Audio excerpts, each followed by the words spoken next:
develop. გორის სამხედრო ჰოსპიტალს სამედიცინო რეაბილიტაციის აპარატურა გადაეცა.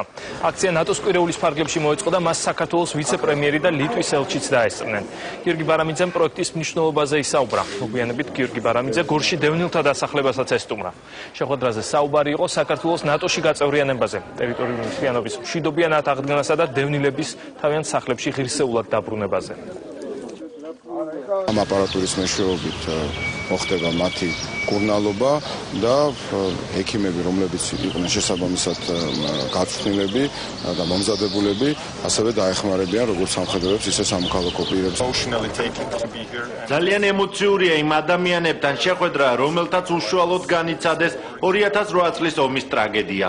პოლიტიკური შეხვედრების დროს ხშირად საუბრობთ ამ მოვლენების შესახებ, თუმცა სრულიად სხვა განცდა აქ ყოფნა, რადგან ეს არის ადგილი, სადაც ეს ყოველივე მოხდა და არიან ადამიანები, რომლებიც ელიან დახმარებას და სჭირდებათ მთავრობის თანადგომა. ჩიკაგოს გასულ 3 წელს გახდა მსოფლიოს განხილვის თემა საქართველოში 2008 წელს მომხდარი ომი და საერთაშორისო საზოგადოება კიდევ ერთხელ აღიარა საქართველოს ტერიტორიული მთლიანობა.